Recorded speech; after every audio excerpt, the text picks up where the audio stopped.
چھڑی اٹھا کر کرسی سے اٹھ گئی. پیچھے سب ایک دوسرے کی نظریں چرا کر رہ گئے.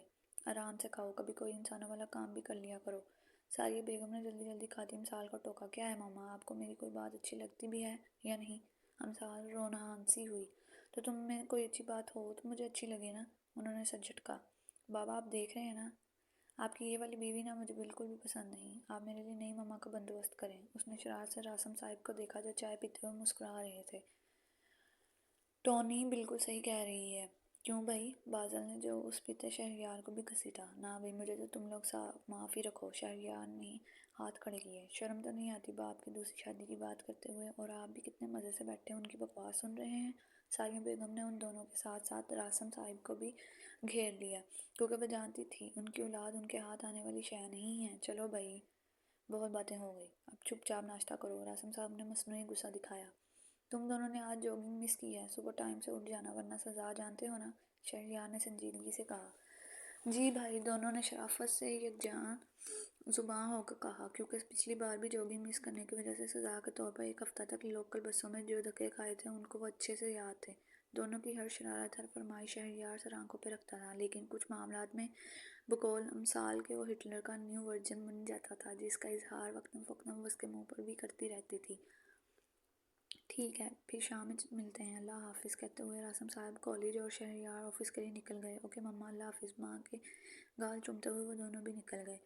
یونیورسٹی دنیا کی وہ جگہ ہے جہاں آ کر میں خود آزاد فیل کرتا ہوں. امسال گاڑی پارک کر کے آئی تو بازل نے کہا. امسال نے بھی سر ہلا دیا. اندازہ ایسا تھا جیسے طویل نظر بندی کاٹ کر آ رہے ہوں. یونیورسٹی میں داخل ہوتے ہی کئی ستائشی نظریں ان کی طرف اٹھی تھی. ریڈ ٹی شرٹ اور بلیک جینس پہنے ہمیشہ کی طرح سیم ڈریسنگ کیے ہوئے تھے. چاہے کوئی فنکشن ہوتا یا عام روٹین, وہ دونوں ہمیشہ ایک جیسے ہی کپڑے پہنتے تھے. امسال ساتھ میں حجاب لیتی تھی. ارد گرد سے بے نیاز وہ آنکھوں میں شرارتی چمک لیے ادھر ادھر نگاہیں گھماتے کلاس روم کی طرف جا رہے تھے, یا پھر شاید کوئی شکار ڈھونڈ رہے تھے. آج لیکچر لینے کا موڈ نہیں ہے, امسال نے بیزاری سے کہا. تمہارا کبھی موڈ ہوتا بھی ہے؟ چپ کر کے چلو. پہلے ہی اس سبجیکٹ کی اسائنمنٹ میں میرے بہت کم مارکس ہیں. بازل کی بات پر وہ منہ بنا کر رہ گئی, البتہ دل میں کلاس نہ لینے کا پکا ارادہ کر چکی تھی. وہ کلاس میں بیٹھی بوریے سے اسٹوڈنٹس کا جائزہ لے رہی تھی, جبکہ بازل زور و شور سے لیکچر سن رہا تھا اور نوٹ بھی کر رہا تھا. اچانک اس کی نظر بازل کے موبائل پہ پڑی جو ڈیسک کے اندر اس کی بک پر رکھا تھا. اس نے چپکے سے اس کا سیل اٹھایا, سائلنٹ موڈ سے ہٹا کر رنگ ٹیون سیٹ کی اور والیوم فل کر کے رکھ دیا. بازل چونکہ لیکچر میں مگن تھا اس لیے اس کا دھیان نہیں گیا تھا. اس نے اپنا موبائل اٹھایا اور بازل کا نمبر ملایا. صحیح جاوے نا جدائی سجنا, تیرے بنا دل نہیں لگنا.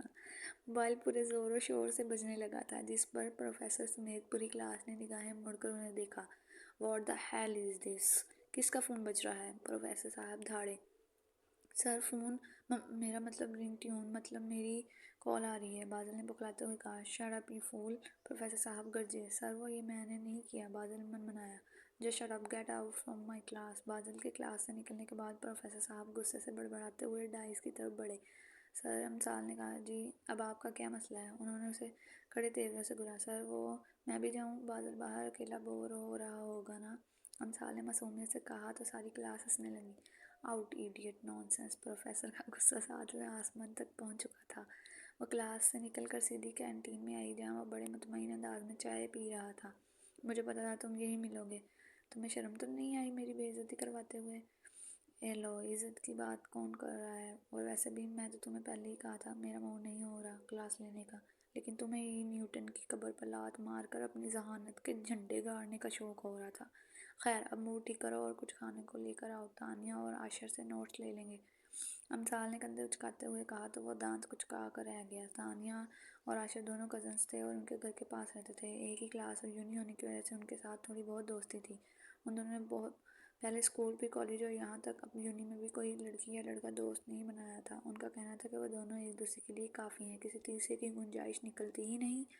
اس کی بڑی وجہ یہ بھی تھی کہ شہریار نے ہمیشہ ان کا داخلہ ایک ہی اسکول کالج میں کروایا تھا. ہمیشہ ہر جگہ اکٹھے رہنے کی وجہ سے انہیں کبھی کسی دوست کی کمی محسوس نہیں ہوئی تھی.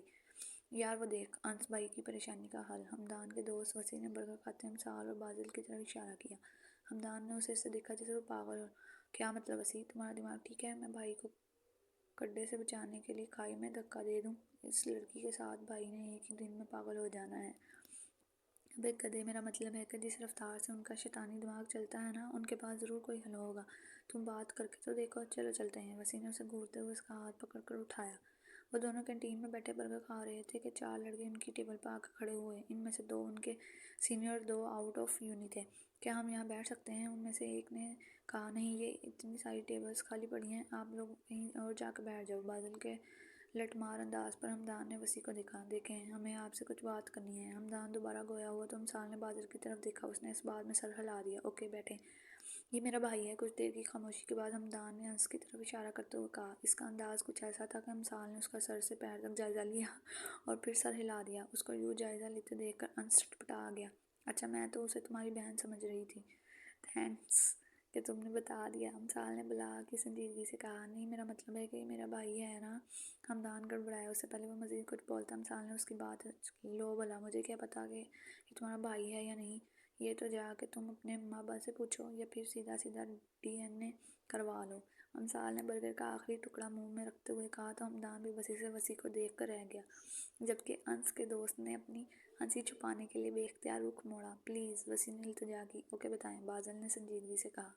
یہ انس بھائی ہیں، حمدان کے بڑے بھائی۔ یہ ان کے دوست بلال اور ہم دونوں کو تو آپ جانتے ہی ہوں گے، آپ کے سینئرز ہیں۔ دراصل ان کے گھر والے جہاں انس بھائی کی شادی کروانا چاہتے ہیں، یہ وہاں کرنا نہیں چاہتے۔ لڑکی ان کے سٹیٹس اور جائیداد کی وجہ سے ان کے پیچھے پڑی ہے۔ اس لڑکی اور اس کی ماں نے آنٹی کو اپنی مٹھی میں کر رکھا ہے، اس لیے ان کی مما ان کی کوئی بات بھی نہیں سن رہی۔ اس بار وسیع نے خود ہی تعارف کروانے کے ساتھ مدعا بھی بیان کیا۔ تو بادل نے ناسمجھی سے اسے دیکھا۔ تو یہ کہ آپ لوگوں کے شیطانی دماغ، میرا مطلب ہے کہ آپ لوگوں کے دماغ میں کوئی آئیڈیا ہو تو آپ ان کی کچھ ہیلپ کر دیں۔ وسیع نے امثال کے ابرو چکانے پر بات بدلی۔ لگتا ہے آپ کے بھائی نے آپ کو اصل بات نہیں بتائی۔ امثال حمدان کی طرف دیکھتے اطمینان سے کہا۔ کیا مطلب؟ حمدان حیران ہوا۔ بھئی، ان کی شکل پر صاف صاف لکھا ہے کہ آپ کے بھائی صاحب کسی کے عشق میں گردن تک ڈوب چکے ہیں۔ لڑکی مڈل کلاس گھرانے سے تعلق رکھتی ہے، ان کی کوئی کلاس فیلو یا پھر ان کے آفس میں کام کرنے والی لڑکی کے لو سٹیٹس کی وجہ سے یہ گھر میں نہیں بتا پا رہے ہیں، اس لیے اس شادی سے بچنے کے لیے بہانے بنا رہے ہیں۔ کیونکہ میں صحیح کہہ رہی ہوں نا انس صاحب؟ امثال انس کی آنکھوں میں دیکھتے ہوئے مسکرائی تو وہ نظریں چرا کر رہ گیا۔ اس کے یوں نظریں چرانے پر حمدان اچھل پڑا۔ بھائی، تمہارے صدمے کو وہ صرف اتنا ہی کہہ سکا۔ خیر، آپ کا کام تو ہو جائے گا، لیکن ہماری فیس کون دے گا؟ ہم فیس کے بغیر کچھ نہیں کرتے۔ امثال اپنے مطلب پر آئی۔ بادل خاموش بیٹھا تھا۔ ویسے بھی ان معاملات میں امثال کا دماغ خوب چلتا تھا۔ آپ بتائیں، آپ کو کیا چاہیے؟ حمدان نے پوچھا۔ زیادہ کچھ نہیں، بس سر راشد کے پاس ہماری اسائنمنٹ اٹکی ہوئی ہے، اس کے نمبر لگوانے ہیں، امثال نے لاپرواہی سے کہا تو حمدان ایک بار پھر اچھلا۔ سر راشد کے پاس جانا مطلب خود جا کر کلہاڑی پر اپنا پاؤں مارنا۔ پوری یونی میں ہٹلر کے نام تو مشہور تھے۔ ویسے سر راشد نے اسائنمنٹ روکی کیوں تھی؟ وسیع نے پوچھا۔ ہر عمل کا رد عمل ہوتا ہے، لیکن یہ بات سر کو کون سمجھائے؟ آخر کون؟ دیکھو بھائی، انہوں نے ہمیں کلاس سے نکالا تو بدلے میں کچھ دن پہلے جب ان کے گیسٹ آئے ہوئے تھے تو ہم نے ان کے روم کے باہر پٹاخے رکھ دیے۔ کسی اسٹوڈنٹ نے دیکھ لیا تھا ہمیں تو اس الو کے پٹھے نے جا کر سر کو بتا دیا۔ سر نے اچھا خاصا بے عزت کرنے کے بعد سزا کے طور پر اسائنمنٹ روک لی ہے۔ کہتے ہیں کہ اپنے گھر سے کسی کو لاؤ، اور وہ کمبخت گول گپے والا، وہ بھی اس بار 5000 میں بھائی بننے کے لیے نہیں مان رہا ہے۔ کہتا ہے کہ پچھلی بار بھی بہت بے عزتی ہوئی تھی، میں 3 دن تک ڈھنگ سے نہیں سو سکا تھا۔ تمہارے استادوں کے تم لوگوں کی شان میں پڑھے گئے قصیدے کئی دن تک میرے کانوں میں گونجتے رہے ہیں۔ اس بار 20,000 لوں گا۔ پتہ نہیں تم لوگوں کے کون کون سے کارناموں پر باتیں سننے کو ملیں گی۔ کم پیسوں میں اتنی زیادہ بے عزتی نہیں کرواؤں گا، امثال نے آخر میں منہ بسورتے ہوئے کہا۔ وہ چاروں منہ کھولے اس کی گل افشانیاں سن رہے تھے۔ خیر، یہ بادل کا نمبر ہے، ہمارا کام ہو جائے تو بتا دیجیے گا، ہم لوگ اس لڑکی سے مل لیں گے جس سے آپ کی شادی ہو رہی ہے۔ I'm sure اس کے بعد وہ مرنا پسند کرے گی، لیکن تمہارے بھائی سے شادی قطعی نہیں کرے گی۔ امثال کہہ کر بادل کو آنے کا اشارہ کرتی اٹھ گئی۔ ان کے کینٹین سے نکلتے ہی بلال کا فلگ شگاف قہقہ بلند ہوا تو وہ تینوں بھی ہوش میں آئے۔ خیر، کہہ تو ٹھیک ہی رہی تھی کہ ان سے ملنے کے بعد نتاشا واقعی مرنا پسند کرے گی، لیکن بھائی سے شادی نہیں کرے گی۔ حمدان جھرجھری لے کر سیدھا ہوا۔ وہ شاید ابھی تک اس کی باتوں کے زیر اثر تھا۔ ان کے گھر والے کیسے برداشت کرتے ہوں گے؟ انس نے پوچھتے پر سب ایک بار پھر ہنس دیے۔ بابا سائیں، میرا رزلٹ آ گیا ہے، میں آگے ایڈمیشن لینا چاہتی ہوں، ثانیہ نے لاؤنج میں بیٹھے عاصم شاہ سے کہا۔ ٹھیک، میں کل دریاب سے کہوں گا، وہ ساتھ والے گاؤں کے کالج میں داخلہ کروا دے گا، لیکن بابا سائیں میں MBBS کرنا چاہتی ہوں، اس کالج میں نہیں پڑھاتے، آپ مجھے شہر کے کسی کالج یا یونیورسٹی میں داخل کروا دیں۔ ثانیہ نے سر جھکاتے ہوئے کہا۔ کوئی ضرورت نہیں ہے یونیورسٹی جانے کی، اگر پڑھنا ہے تو کالج میں ہی پڑھو، ورنہ کوئی ضرورت نہیں ہے، گھر میں بیٹھو۔ لاؤنج میں داخل ہوتے عادل شاہ نے سخت لہجے میں کہا تو وہ لب کاٹ کر رہ گئی۔ اب جاؤ، مجھے بات کرنی ہے بابا سائیں سے۔ عادل شاہ نے اس کو وہیں کھڑا دیکھ کر گھورا تو وہ آنسو پیتی ہوئی اپنے کمرے کی طرف گئی۔ بات ہو گئی چچا سائیں سے، شامین نے کمرے میں داخل ہوتے کہا، لیکن اسے روتا دیکھ کے ٹھٹک گئی۔ کیا ہوا ثانیہ؟ رو کیوں رہی ہو؟ تایا سائیں نے منع کر دیا کیا؟ مجھے سمجھ نہیں آتا آخر مسئلہ کیا ہے یونیورسٹی میں داخلہ لینے میں؟ ہر بات میں روک ٹوک۔ اس حویلی کے مردوں کے تو جو جی میں آتا ہے وہ کرتے ہیں، لیکن ہمیں ہر بات پہ سختی۔ ان کا بس چلے تو سانس بھی ان کی مرضی سے لیں۔ پتہ نہیں وہ کون سے بھائی ہوتے ہیں جو اپنی بہنوں کو سپورٹ کرتے ہیں۔ ثانیہ نے روتے ہوئے کہا تو وہ ٹھنڈی سانس بھر کر رہ گئی۔ میری جان، ہم حویلی میں رہنے والی لڑکیاں ہیں جن کی کوئی مرضی نہیں ہوتی۔